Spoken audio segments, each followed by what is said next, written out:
So there's this thing going out there, this hashtag called the Rich Paul Rule. Have you been seeing about this Rich Paul Rule? You know what? I got to be honest, Jonas. I'm trying to do less Twitter outside of games and like relevant stuff, just because I don't need my brain being clouded by a lot of this nonsense that these people are putting out there. Yeah, see, people are calling it the Rich Paul Rule because LeBron James and others are under the assumption that the new criteria the NCAA has outlined for agents, to where they've got to have a bachelor's degree and they've got to have a certification for at least 3 consecutive years, and they've got to have liability insurance and all these other hoops they've got to jump through. He doesn't have those.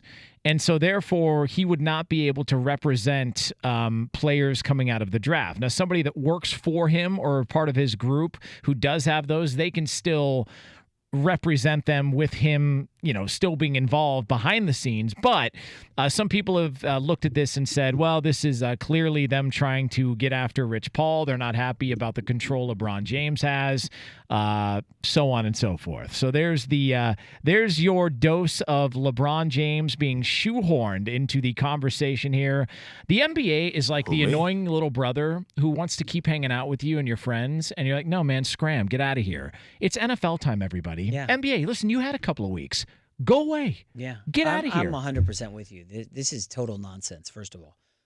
Second of all, why do people just want to go after LeBron? He's cheering on his son at an AAU game, and it's a federal case. Because it was late July. Then it's Taco Tuesday, and people are like, oh, what do they call that? Cultural appropriation? Because he had his kid wear a Mexican hat at dinner? Like, get the hell out of here with the LeBron attacks. Yeah, by the way, it's just idiotic. My biggest issue with the Taco Tuesday is the fact that he drinks wine with his tacos. As somebody whose fiance is Mexican, you're engaged. Yeah, what, you guys set a date yet? No, come on, please. Hey, look, you got to land. She listening? We got to land the plane. Hell no, she's not listening. Okay, You kidding just me? making sure. Yeah, that's why I can get away with the stuff I say. I tell her I'm on at the wrong time. It's funny that she goes, "Why do you sound like Ben Maller?" I'm like, "Oh, I don't know. I thought it was on. Maybe you don't get that affiliate." The Rich Paul Rule. So I asked the producer, our esteemed producer, before the show, who are the 5 most powerful guys in the NBA right now? Give me names. LeBron. 5 most powerful people. Number 5. LeBron. Adam Silver. Number 4. There's 2. Kevin Durant. Number 3. I don't know about that. Who else? Most powerful. Who's the president of the Players Union? I think he's probably top 5. Oh, Chris Paul. Yeah, that annoying little. Yeah. Listen, you're not a big Chris Paul guy. I'm not a guy. Yeah.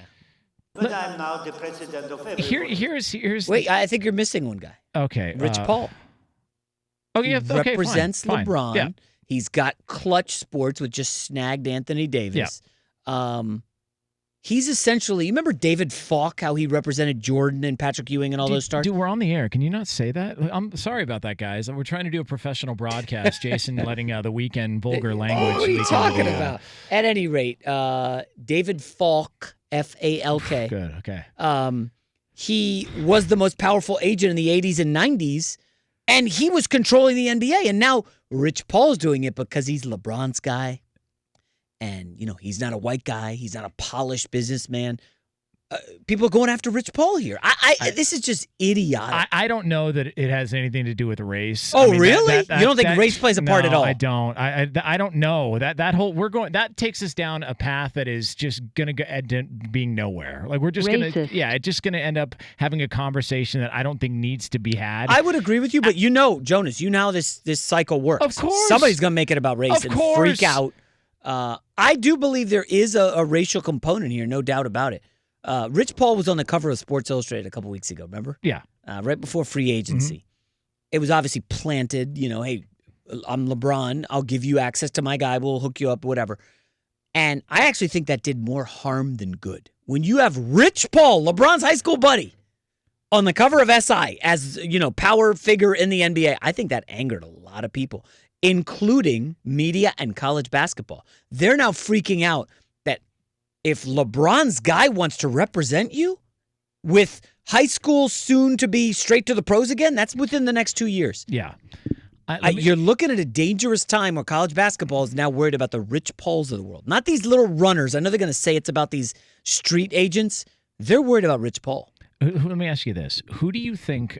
Do you think I love my fiance more, or LeBron loves LeBron more? Like, which one do you think it is? Because that guy sure loves him some LeBron. In fact, if you were to attribute a Terrell Owens quote to LeBron, "I love why me some would he me." do? I would hope he loves himself. I love me some me. Man, he is. Don't you love yourself, Jonas?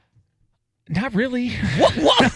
I'm gonna be honest with you. No. You don't love yourself? No, not Jonas, really. you got to work on some self-care, Yeah, no, buddy. I just, Come on. yeah, it's not you my. got to love yourself first. Not my thing, man. But he is over the top. Then man. love the fiance. He has entered blowhard status. Really? Yeah. Rob G, I know it's August, but how is LeBron a blowhard? Oh, everything's about him. Oh, this is affecting Who me. should it be about? Come on, man. Like, I don't need to hear about Taco Tuesday, especially from some guy who's a fraud because he's drinking red wine with his tacos. Unfollow him on Instagram.